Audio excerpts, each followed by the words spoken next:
your ears. Strap on your thinking cap.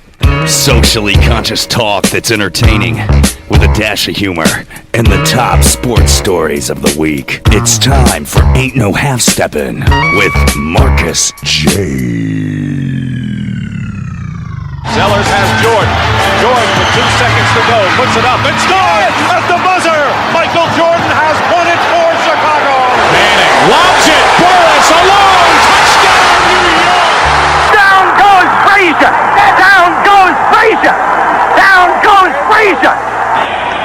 He hits one deep to right center. That ball is out of here. The Yankees win the pennant.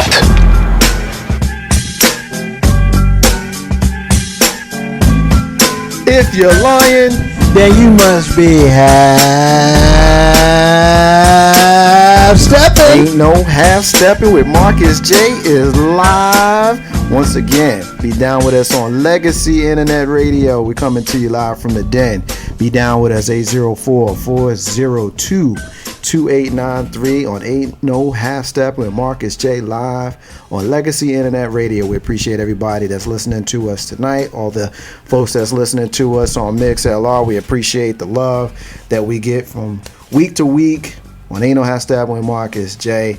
We appreciate the love. We got a live show for y'all tonight. Got a couple of things we're going to get into here in the early part of the show. I tell you, the first thing we're going to get into is a couple of news and notes from the National Football League. We got a couple of things from the National Basketball Association. And then we are going to move into our Socially Conscious Entertainment Hour, where we have a special guest joining us from Jersey City, New Jersey. Facebook phenomenon, hilarious Facebook comedian making his debut on Ain't No Half-Steppin' with Marcus J. We got Iman Ali that's going to join us here coming up soon. So we appreciate all love, everybody that is listening to us on Ain't No Half-Steppin' with Marcus J here live from the den at LegacyInternetRadio.com as well as on MixLR. So we appreciate the love. Take this opportunity to introduce the crew. We got one crew member that's en route, but I always like to get into who we do have here, and we'll start off with my main man, Jay Grizzy Green. What's up, my brother? What's going on, homie? In honor of Spanish Heritage Month, I'd like to announce myself again as El Negro Grizzo. El Negro, good. That's tell right. you, man, you killing me with Really? that every time. Yeah, that's funny. Yeah, I love it. Thanks for inviting me here in the den. As usual, it's a pleasure. It's always great to come in and chop it up with you fellas. I know the show is going to be excitingo. Yeah, it is. And as it is, excitingo. Yeah, that's my Spanish for exciting. It is what it is. We're going to move around the room and go check out my main man. He goes by the name of Big Rube. Yo. Big Rube. Yo. What's up, brother? Not much, man. Just chilling. Yeah, you doing all right, man? Oh, man. Loving life, loving everything. However, I do have a question. For me? Well, just for the crew. For the crew. Okay, what's up? Now, how is it that Spanish month gets more days than Black month? It's right behind. But I'm saying, they get 31 days. We get 28. I'm saying. Yeah, but didn't I do a rant about this? Were you listening last month in February? Probably not. When but I mean, explained why Black History Month is February? Technically, I mean, if we go by the Julian calendar, it ain't got nothing to do. It has absolutely nothing to do with the amount of days in the month. It has everything to do with the fact that when it was created, it was Black History Day and expanded to Black History Week. It ended up being Black History Week. It was basically because of George Washington and Abraham Lincoln's birthdays, because of who they were in history. And they were in Frederick Douglass. Actually, it was Abraham Lincoln and Frederick Douglass. My apologies. They were the reasons why it's in February. Now, as far as Spanish heritage, hey, look, I have no idea what the deal is with that. But Black History Month, there's a reason. It's not even May Day. Cinco de Mayo. You would think they would put it in May. Yeah, that would make more sense. I guess you raise a good question, but I don't have. But you can't have it the same month as Mother's Day. Why not? I mean, because it wouldn't interfere. I mean, Cinco de Mayo, Mother's Day. I mean, Mom's Fat get- Mom Day. I mean, Mom's we got get- Fat Tuesday there Mom's too. get So down. Fat Mom's Day. I mean, come on, man. He's doing the Ruben thing again. Hey, Grizz, he's being Ruben again. Well, it doesn't matter what the venue is. Big Rube is always gonna let everybody know where he stands. I'm just saying, you know. We could be broadcasting live. We could be broadcasting live from Mars right now. Big Rube. Everybody else is grabbing oxygen. Big Rube is sitting there getting bite time. But no offense to the Spanish, because I appreciate the Latinos, and especially Latino women and all of that. But I'm just wondering. You raise a good question. I just don't have the answer. Marcus J gave you the. I mean, he gave me the book answer. Yes. Yeah, but I don't know. I just because everybody for this month I'm El. Well, I would Negro like- but everybody gotta make excuses. Make a reason. I would like to know why the Spanish decided that March would be their month, but I know why Black History Month is February. I guess if I was Spanish, it would matter more to me. But I'm black, so I know why Black History Month. But imagine if Black History Month was in March. I mean, Black March Madness? Really? He's killing me. He killing me too. So we'll talk more about that a little later. He's killing me. I want to take this opportunity to invite to the microphone my main man who has just joined us here in the Den of Legacy Internet Radio. We got Carlton Banks in the building. What's up, my brother? Hey, arriba la raza. You want to go ahead and turn your mic on, my brother? My mic is on. Oh, okay. All You right. may have to cut me off. All right, that's my fault. That's my fault. That's my fault. See, Okay. I was getting after me for You not should talking have into the said mic. Spanish to him. I know. I wish I could Put have. my Michael Ono. Yeah, See, there you go. You want to get me cut? he's with us now. That's my fault. Ain't no half stepping with Marcus J. What's going on, my brother? Not much, man. How about you? Doing fabulous, man. It's good to see you. Don't you want to coach these 8-year-olds again for me? No, I don't want to. Come on, man. It's fun. I don't want to do that. It's fun, man. For real. I don't want to do Got that. no patience for that. I don't Nobody, like wanna Sweet do that. Brown Let's- say, let's- nobody got yeah, time for nobody that. got time for that. Let's go ahead. No, you know she's suing some people. For what? She's actually Because suing. she kind of like title ain't got time for that.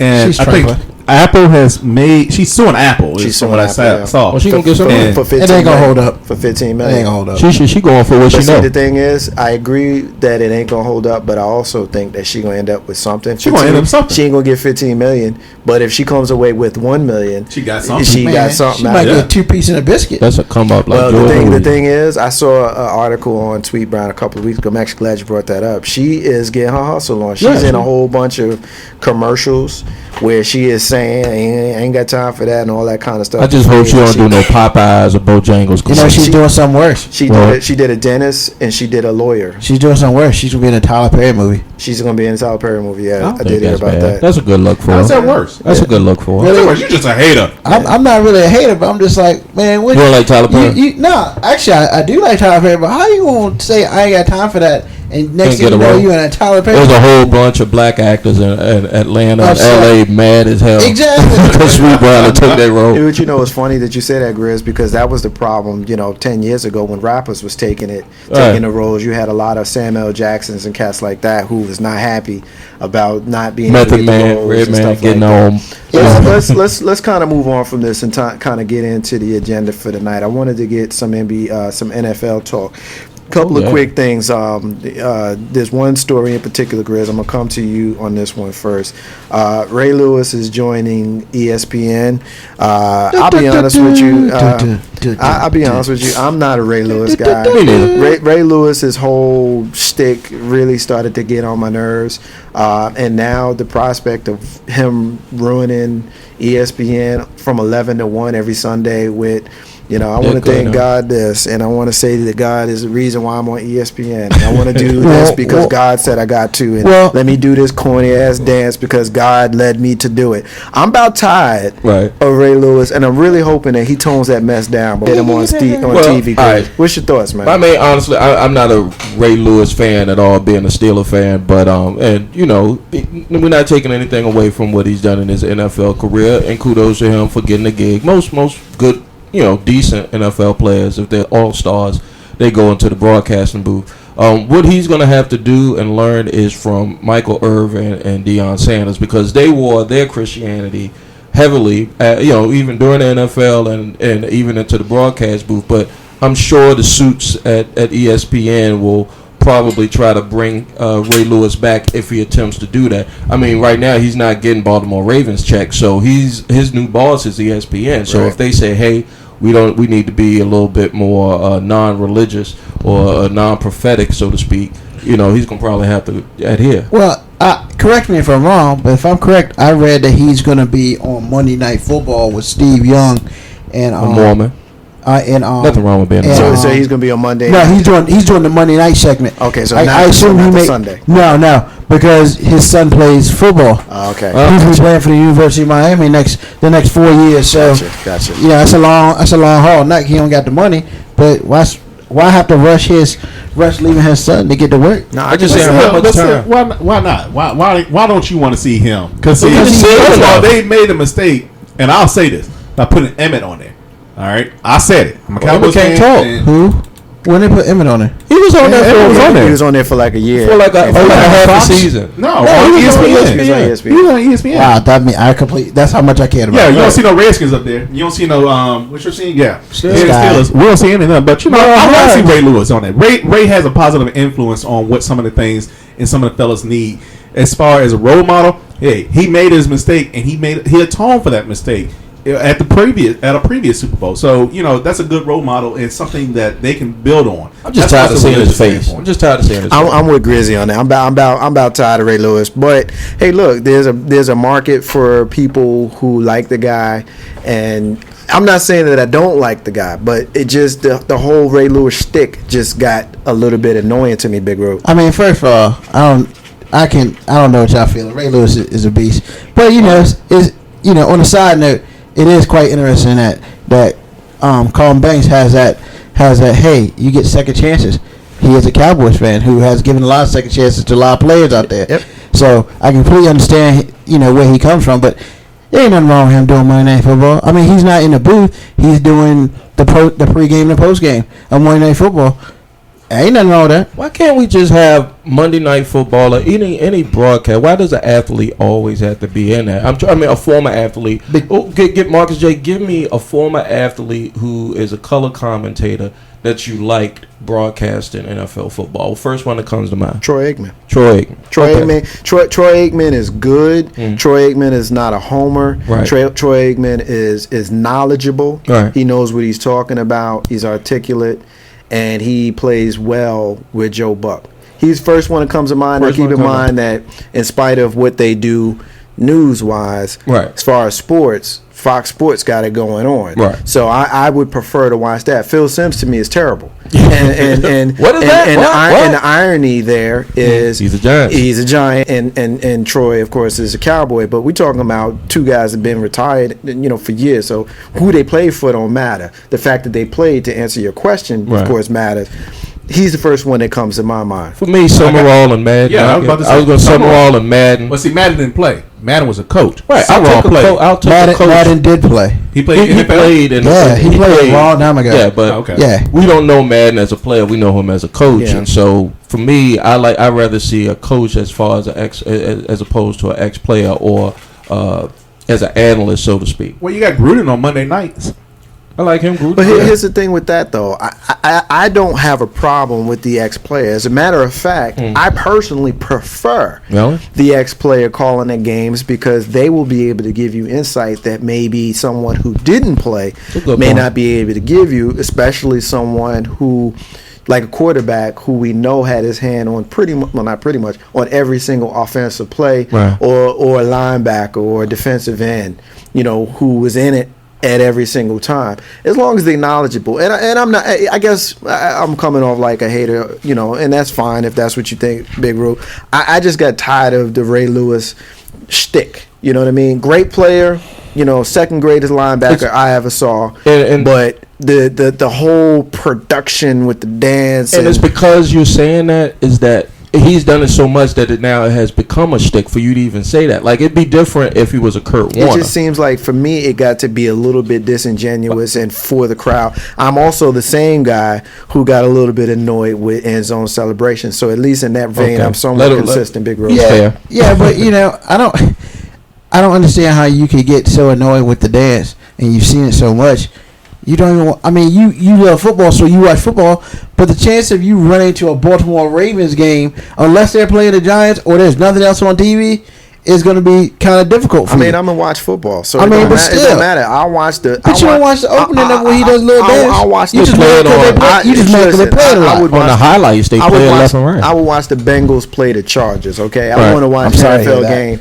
You know, it is what it is. But I mean, like I said, I'm coming off like a hater. That's fine. I'm with you, Marcus J. No more Ray Lewis. I'm just glad that. I'll be honest with you. If he does that dance one time as an analyst, I'm gonna kind of snap. Right. I'm gonna probably snap. I think ESPN is gonna reign him. It's not even just the dance. It's just the over exuberance of the praise. It just got annoying to me. I'm sorry. Well, what do you mean the over exuberance of praise? Other word. I just want to thank God. He's for throwing this. his religion out to everybody. Just, like, really, dude, we get it. We get it. But. There's a saying: you can pray until you faint, but if you don't get out and do something, God ain't gonna put it in your lap. Put it in your lap. So I mean, I understand. And I understand that. However, I just want to. I guess my thing is, I appreciate your opinion, but this dude almost went to jail for a big part of his life. Real stuff almost happened to this dude. Yeah, so if he wants to sit there and praise God now, I can understand. I agree with you on one point. I don't need to hear it all the time. That's all. That's all I'm saying. However, if he wants to do it 2 or 3 times, cool. 2 or 3 times is all the time, man. Hey, man. But some people just like that. So you can't sit there. You can't be mad at because hey, this dude was probably. Let me put it in. Let's bring in another name because I heard another name come up today with regards to repenting, of course, their sins, and then redemption. Mm-hmm. Michael Vick's name came back up again earlier. I heard some folks talking about him, and you got people, and this is a sports segment. I don't want to get too political. Let's go ahead and kind of get everybody's opinion, make this point, and move on. But you got people who are a part of the biggest financial collapse, and you got all kinds of corruption, and you got people who do a lot of bad things who either don't go to jail or they go to country club jail. Right. And these are the same people who want to be down on Michael Vick, who went to prison, did his time, and now is trying to live his life. And the same with Ray Lewis. I don't have any issues with him being able to live his life and play. But what do you guys think of the hypocrisy of the world, the worldly issues and things that go on, people walk, versus these athletes who seem to have dirt thrown on their name? And I'm not throwing dirt on Ray Lewis with regards to the charges. All of that stuff, I absolutely believe that he has every right to be out there praising God and doing his dance. It's annoying to me, but I think he has the right. There's people who want him back in jail. Colin Banks, what's your thoughts? The biggest comeback of a person who did time for a crime, Martha Stewart. Martha Stewart went to federal prison, right, and then had Snoop on her show. Rolling one up? No, they were doing some cooking. They was cooking together. They were cooking together, but she was the one that was convicted of a federal crime. Snoop ain't been convicted of anything. Yeah. So if you are we talking about tax evasion? No, I think it was stocks trading or something like that. Insider trading. She was inside trader. Insider trading, yeah. She knew that. She did federal time. She did time. So, if you can give her back into the spotlight, give her own television show again. Right, so should Vick. Yeah, Vick should get something similar. I mean, we've seen in this country that there are some, not all, but there are some that lay a higher level of importance on the lives of murdered and slaughtered and tortured dogs than black men killed on the streets by police. Well, I mean, and that's just real talk. Right. I mean, there's some who will sit there and justify George Zimmerman shooting Trayvon Martin, but they want to make sure that Michael Vick never plays football again after having done his time. And repented. And apologize. But think about over some animals. Well, I won't take the over some animals attitude. If that's how you feel, then that's fair. Because I think what he did was wrong. And I don't. I don't know that I have that much of an issue with him going to prison. That's never been my point. Right. My point has always been, if we live in a country where you do your time and then not so much all is forgiven, but you live in a country where you're supposed to have the right to do what you want to do after having paid for your sins, then why is it that some people that's okay for, but then other people it's not? That's been my point, Ro. Well, but the reason why I say it is because, like, today, I'm looking at the Virginia Pilot online. It's a newspaper down in Virginia Beach. Now, this gentleman, who was a 19-year policeman, decided that between 91 and 96, he wanted to touch some little kids. So they indicted him today. Good. Well, he gave some sort of basically saying, hey, look, I'm going to file guilty, but I ain't saying I did it, type of deal. So basically, this guy got 5 years, 2 counts, 5 years for each count. Now that sounds great. 10 years. Okay, that doesn't bring the stuff for the kids back. No. But you got 10 years, you're 62, go riding. Oh, and he's going to have his fun in jail. However, the judge suspended 4 years apiece on each one. So this dude only gets 2 years in jail for touching kids. On the basis of what? Just because the judge was a judge? Just because judge was judge. Yet they want to throw Michael Vick in jail for 10 years for killing some dogs. And that's why I said the statement why I said, because when the life of dogs or animals are more important than the life of humans, you got a problem. No, I agree with that. My personal opinion is I think Michael Vick did something wrong, crossed the wrong person somewhere leading up to the NFL or while he was in the NFL, and somebody had it out for him, because it makes no sense, even if we argue that it's dogs. I mean, for that crime, and it was a crime, it was illegal to fight dogs in Virginia, for that crime, and for him to go to federal penitentiary for that amount of time, for him to lose all of that. Granted, he was wrong and he should have done something. It just makes me think that on a conspiratorial kind of way that he had to cross somebody some kind of way for them to go after him. Especially like when that. the average time for someone who does that is like 5 months and $500 fine. Some people don't even go to jail at all. Yeah. Desiree Monique, thanks for listening. Is hitting us on the fan page of MixLR, and she's saying, why? I think the elephant in the room that we haven't mentioned is we talking about black men. Of course. And I alluded to that when I mentioned the fact that there's some who have a higher level of care for dogs than they do for black men. I don't, do I think that was racist the way they went after Michael Vick? Absolutely, I do. Yeah, of course. I absolutely do. Did it in Surrey. I absolutely believe that they do, but at the same time, if you do something wrong that's on the books is wrong, I'm not going to defend you just because you're black, but I will defend the fact that you're treated fairly in the sense of how you're punished, especially when compared to other people's acts. And I had people who got on me about that when the Michael Vick thing was going on. And, I reminded them, even though we're talking about apples and oranges, we are talking about fruit. Yeah. Apples and oranges are different, but they still fruit. So let's not act like we don't see the elephant in the room. And I think in this country, you got some people who don't like to talk about racism. I have no problem. I'll talk to a Black Panther, a Ku Klux Klan member, or an independent. It doesn't matter to me. I'll talk racism with whoever wants to talk it. My problem is with people who like to dance around and act like it ain't there. We're going to leave it there. Ask Stephen Marcus J. Another story that I want to get into, and I'm going to get Big Rube on this one first. Anybody ever heard the name Elvis Dumervil? Let me set it up. Right.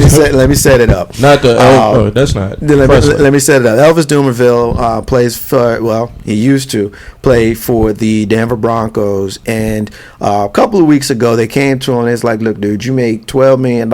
We can't afford you. We want to get you down to about 8. And he's like, all right, let me see what's going on. They even told him you can test the market and see what you can get. And so he's in the process of doing all of that. At some point, his agent dies. Okay, the agent dies. There's a new guy that acquires the services of Elvis Dumervil and others. And fast forward through all of that to the present, when the Broncos, they get to him and they're like, look, dude, what you gonna do?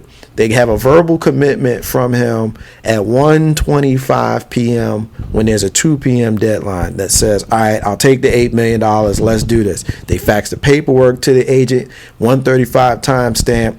They don't get it back from Elvis and the agent until 2:07, 7 minutes past the deadline, in which case the Broncos ended up cutting him right at 2 o'clock because they had to get it into the league office signed by 2 p.m. or they would have been on the hook for the whole $12 million as opposed to the $8 million. So, so to save $4 million, they cut him of the entire 12. Now, needless to say, Elvis Dumervil is livid and fired the agent and all of that kind of stuff. I got my opinions on that. I'll save for last. Big Rube, I want yours first. I mean, my first question is, why is he not in the office of the agent when the fax is coming through? $8 mil? Dog, I'm sitting at your desk like, where the fax? Yo, you need to call them and make sure they send that fax? I mean, $8 mil? Man, I'm sorry. You got to be there. You got to be there. So, I blame him. Of course, his agent's incompetent. Blame him. He got fired for it, which basically means that now everybody who was under him is going to be like, yo, you just cost him $8 million. I don't know if I want you to work for me anymore. Chris? Ruben just described a scene from Jerry Maguire. I don't think an athlete is supposed to, if he trusts his agent enough, he shouldn't have to be there when the offer comes in. $8 million, man. The agent really, he's got his interest invested because, he's getting a percentage of that as well, some 5, 10, 15 or whatever. But, it's incompetent. It's just straight out incompetency by the agent. I mean, Elvis Dumervil should have gotten better representation because now he's out of a job. I don't know if any teams picked him up. He doesn't have a contract. And the Denver Broncos had to do what they had to do because if they didn't, they had to eat that $12 million. So, Carlton, what's up? Well, if I hear from Marcus's point of view, standpoint, the agent died. That part I didn't know about. But you got to also take in consideration that if the agent dies and then here comes Ruben taking over the business, Ruben has to get some type of leniency to, figure out, okay, what's going on, what's happening. There should be that time frame involved for Ruben. I mean, there should be that window, grace period. You mean like a grieving period? Grace period. Here's where I disagree with you, and it's going to sound cold, but the agent dying is a you problem, Elvis Dumervil. Right. It's not a Denver Broncos problem. It's not an NFL league problem. It's a you problem, Elvis Dumervil, especially when you still had time. It came up to 1:25 where they're having this conversation. And you know that the league deadline is at 2 p.m. on said date. Like Ruben said, and that's the point that I wanted to make. Why the hell you not somewhere with the agent? It's not like the main guy dying kept you without having any kind of representation. There is someone there. And we're talking about, we all work in a corporate environment where we've sent faxes that didn't arrive. How many times did you stand, Carlton? I'll ask you, how many times did you stand at the fax machine with the person on the phone saying, did it come through yet? Did it come through yet? Too damn many times. Exactly. And then there's also, I don't know, I got this from an unconfirmed report, that unconfirmed report being an actual Denver Broncos fan who listens to Denver radio all day, who told me that Elvis was standing in a Kinko's, FedEx Kinko, waiting on the fax from his agent, which was part of the delay. Wow. Because Denver's in Denver, Elvis is in South Florida, and the agent is wherever the agent is. So they're in 3 different places, Big Rube. He's not even with his agent. Hold on, man. You trying to tell me this dude makes $1 million in NFL and he don't have a damn fax machine in his house? And this is the reason why I have no sympathy for this dude. Like, none. I don't think about that. FedEx Kinko, you don't have a fax machine in your house? Yeah. I completely take it back. Elvis Dumervil's an idiot. Can he get an electronic signature PDF? You know what? When I was sharing this story with someone else, they mentioned the whole thing about the electronic signature. So I agree with you on that. I think it's a little bit crazy that the guy, didn't have a fax in his house and wasn't able to do electronic signature. What's the deal? I mean, it's not even electronics. You can't do electronic signature for that. But I mean, you ain't got a fax in your house, dude. You made like $3 million last year, and you can't afford a $12 a month fax in your house. That's a you problem. I'm sorry. That's crazy. Ain't no half stepping with Marcus J in the Den of Legacy Internet Radio. We're going to take our first break of the night. When we come back, we got the National Basketball Association, and we're going to try to get a little bit of March Madness chat in here. Marcus J, ain't no half stepping from the Den, Legacy Internet Radio. I'm XLR. I'll be back in a minute.